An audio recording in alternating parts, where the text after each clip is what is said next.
Un homme est retrouvé mort dans son lit. Aucune trace d'effraction. Aucun signe de lutte. 9 coups de couteau dans le dos. Qui tue quelqu'un avec une telle rage? Et pourquoi la victime ne s'est-elle même pas défendue?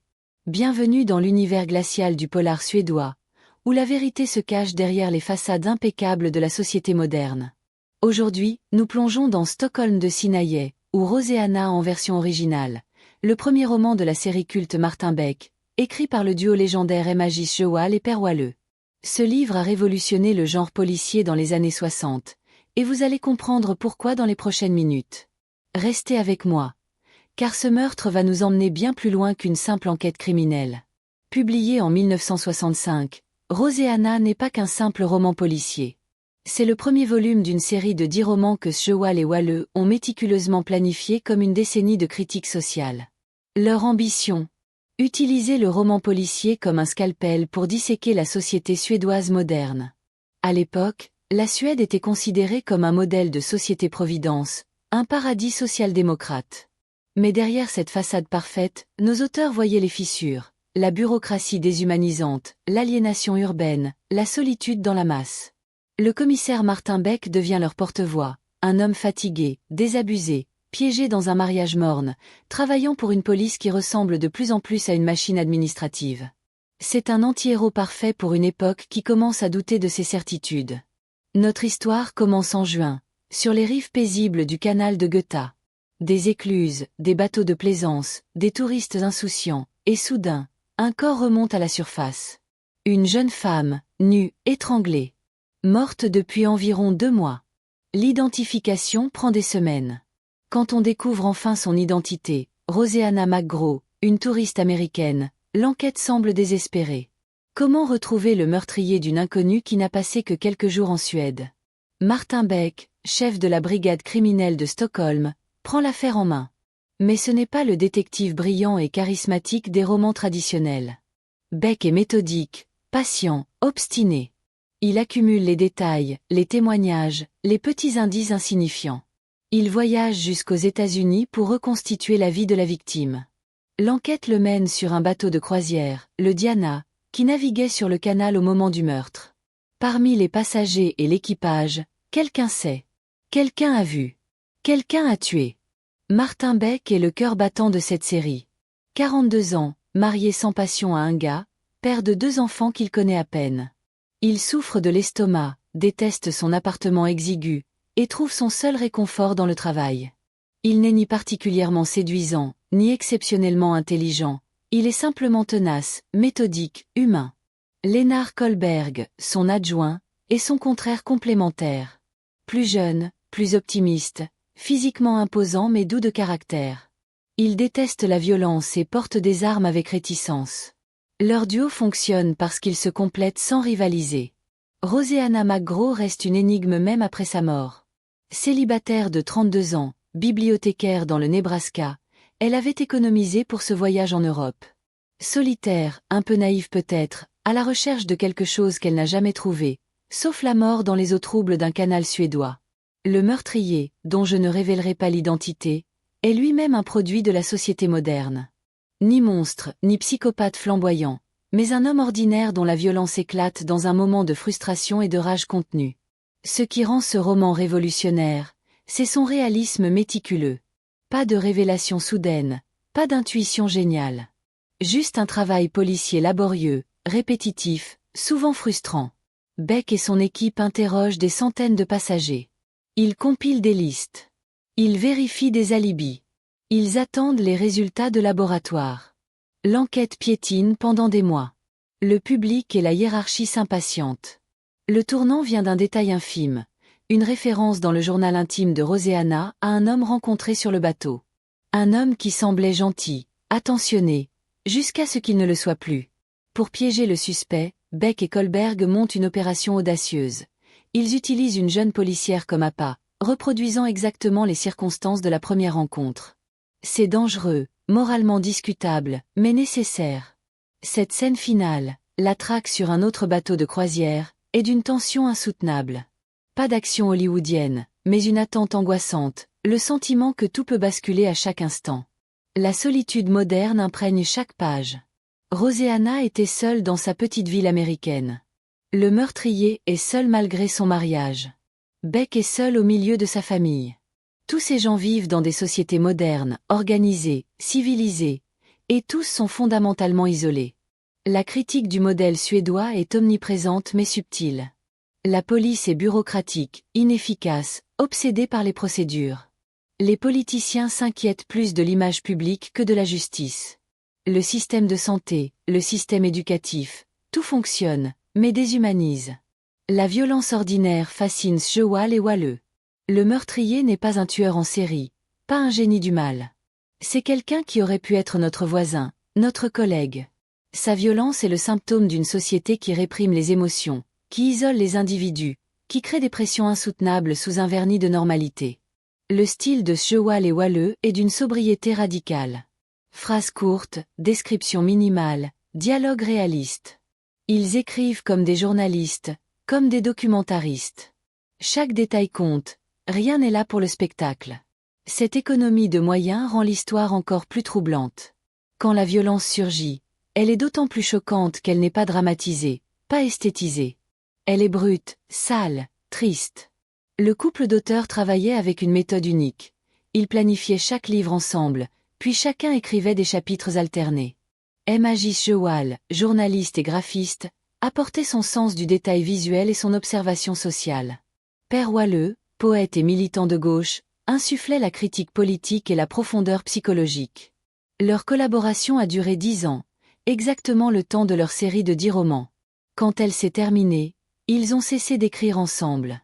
Walleux est mort en 1975, laissant Sjoal poursuivre seul une carrière d'auteur. L'influence de ce premier roman sur le genre policier est immense. Avant Roseanna, le polar était dominé par 2 traditions, le whodunit anglais, puzzle intellectuel élégant, et le roman noir américain, sombre et violent mais souvent romantique. Sjoal et Walleux ont créé une 3e voie, le polar social, réaliste, politique. Leur héritage est visible partout dans la littérature nordique contemporaine.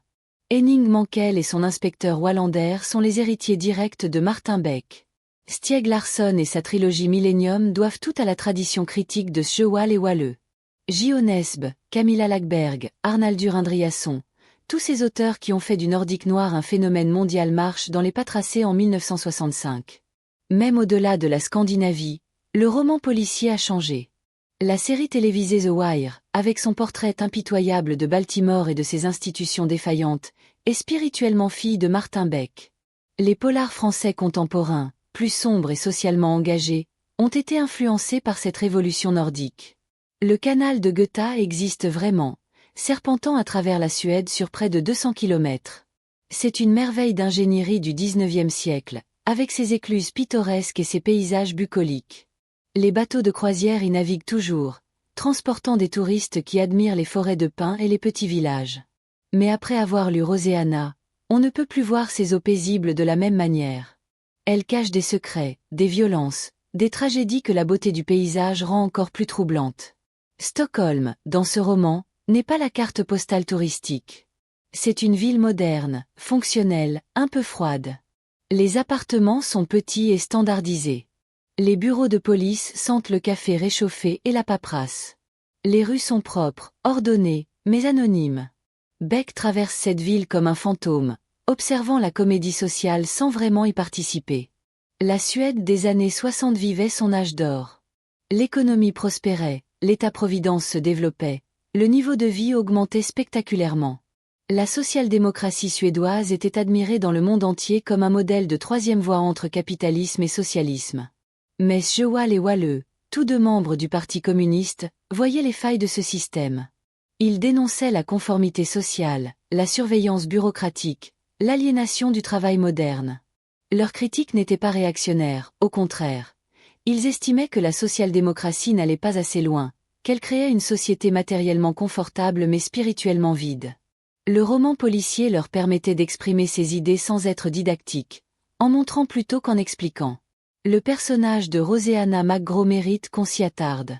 Elle représente une certaine Amérique des années 60, les femmes célibataires de la classe moyenne, coincées entre les attentes traditionnelles et les aspirations modernes. Bibliothécaire dans une petite ville, Roseanna menait une vie respectable mais étriquée. Son voyage en Europe était une évasion, une quête de quelque chose de différent, peut-être une dernière chance de vivre vraiment avant de se résigner à sa vie ordinaire. Les passages où Beck reconstitue son itinéraire sont déchirants. On découvre une femme solitaire qui photographiait des monuments, mangeait seule dans des restaurants, écrivait des cartes postales à des amis qui ne répondraient probablement jamais avec enthousiasme. Sa rencontre avec le meurtrier sur le bateau a dû lui sembler magique au début. Enfin, quelqu'un s'intéressait à elle, la trouvait intéressante, désirable. Cette illusion lui a coûté la vie. Le meurtrier, quand il est finalement identifié, est presque aussi pathétique que sa victime. Sans révéler son identité, je peux dire qu'il incarne un certain type de masculinité toxique. L'homme qui se sent diminué, humilié, incapable d'exprimer ses émotions autrement que par la violence. Sa relation avec Roseanna a probablement commencé par une attraction mutuelle, puis quelque chose a dérapé. Peut-être qu'elle a dit non, peut-être qu'il s'est senti rejeté, peut-être que ses propres démons ont ressurgi. Le roman ne psychologise pas excessivement, mais on comprend que ce meurtre n'était pas prémédité, c'était une explosion de rage d'un homme qui ne savait pas gérer ses frustrations. Cette banalité du mal est plus effrayante que n'importe quel serial killer. Parce qu'elle suggère que la violence peut surgir n'importe où, n'importe quand, chez n'importe qui. La scène de l'opération piège est magistralement construite. Asa Torel, une jeune policière, accepte de jouer le rôle de Roseanna. Elle monte sur le même type de bateau, fait la même croisière, s'habille de manière similaire.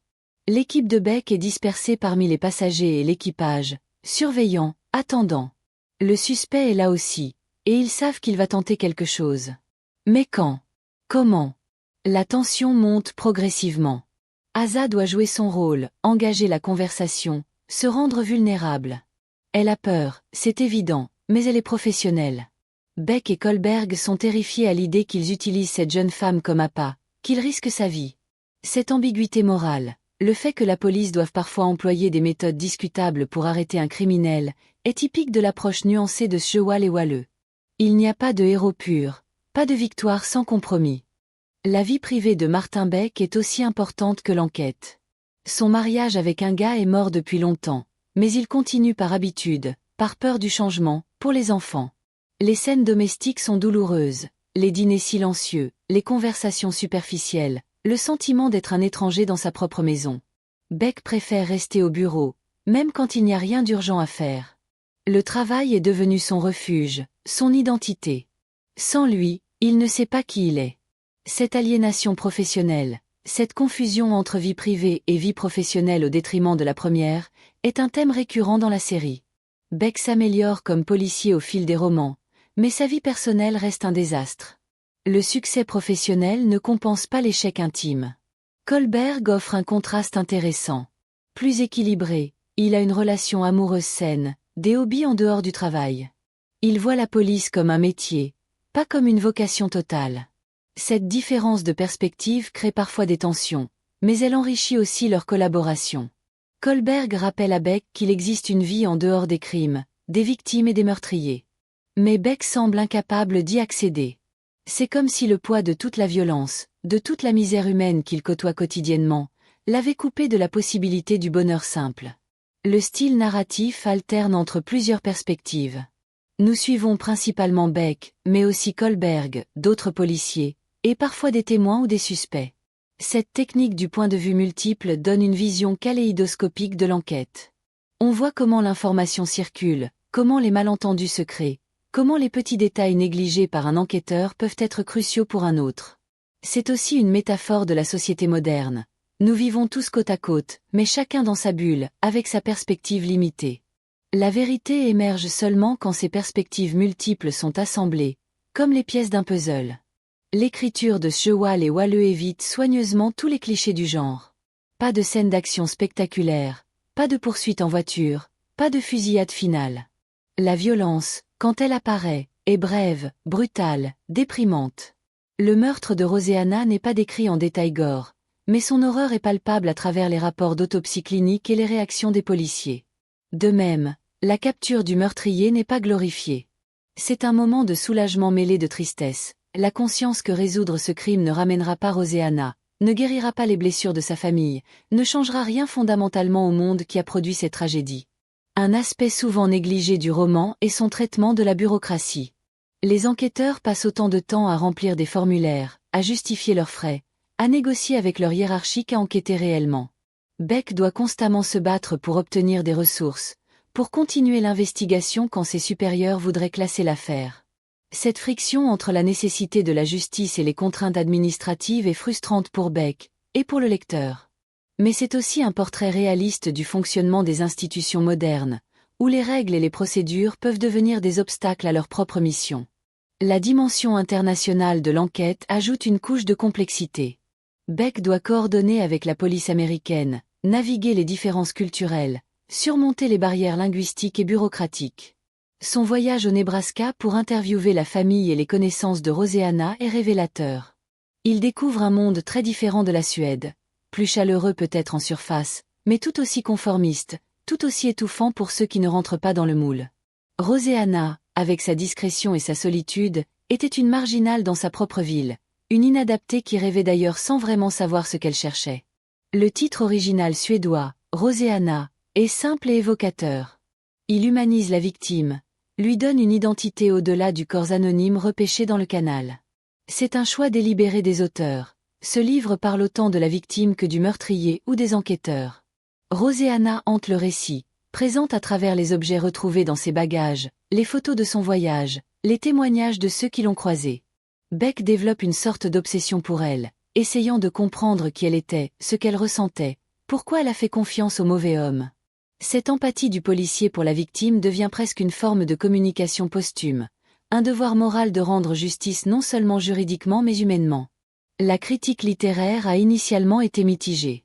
Beaucoup de critiques trouvaient le livre trop lent, trop plat, pas assez excitant. Ils attendaient du suspense haletant et des rebondissements spectaculaires. Mais le public, lui, a immédiatement compris. Les lecteurs étaient fatigués des détectives omniscients et des intrigues invraisemblables. Ils voulaient des histoires qui reflétaient leur réalité, des personnages auxquels ils pouvaient s'identifier. Martin Beck, avec ses problèmes d'estomac, son mariage raté et sa ténacité ordinaire, était ce héros improbable dont ils avaient besoin. Le succès de Roseanna a été progressif mais durable, lançant une série qui allait devenir culte. Aujourd'hui, relire Roseanna, c'est aussi faire de l'archéologie culturelle. La Suède de 1965 n'existe plus. Le pays a changé, s'est diversifié, a connu de nouvelles crises et de nouvelles contradictions. Mais les thèmes du roman restent étonnamment actuels. La solitude dans la foule, l'aliénation professionnelle, la violence ordinaire, la bureaucratie déshumanisante. Si quelque chose a changé, c'est que ces problèmes se sont globalisés. Ce que Sjöwall et Wahlöö décrivaient dans la Suède des années 60 s'applique maintenant à presque toutes les sociétés développées.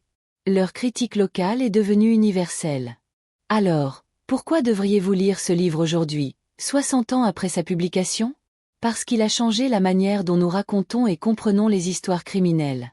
Parce qu'il traite ces personnages avec une humanité rare, refusant de réduire qui que ce soit à un simple rôle de héros, victime ou méchant. Parce que son réalisme implacable nous force à réfléchir aux structures sociales qui produisent la violence.